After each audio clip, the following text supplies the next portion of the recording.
Maraming salamat sa ating Special Assistant, Secretary Anton Lagdameo, sa inyong pagpakilala. Please.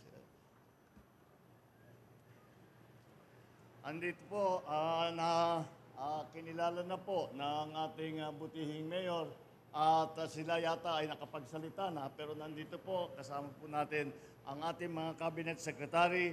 Andito po si Agriculture Secretary, Secretary Kiko Laurel. Andito din po ang Secretary ng DSWD, Secretary Rex Gatchalian. Alam niyo po, kuminsan ang tingin ng tao sa DSWD, pambagyo lang at saka pangkalamidad, pang lindol o pagka magkabaha.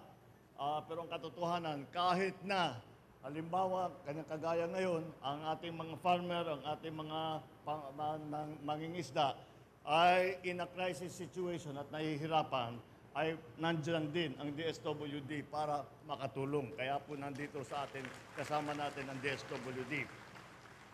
At ang nag-uugnay sa gitna ng national government at saka sa lahat ng mga local government officials, ang ating Secretary of the Department of Interior and Local Government, Secretary Benhur Abalos.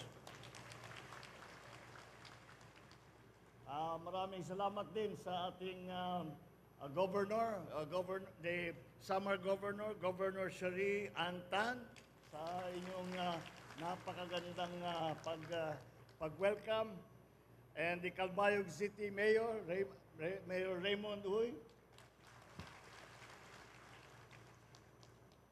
Ang First District Representative and First District Representative Stephen James Tan at yung ating mga congressman na nandito, kasama rin natin ang iba't ibang mga opisyal sa local government, mga mayor, mga barangay chairman, mga barangay officials. At ang pinakamahalaga at ang pinakaimportante na bisita natin ngayon, kayo po, mga beneficiaries para dito sa pagbigay ng assistance natin ngayon.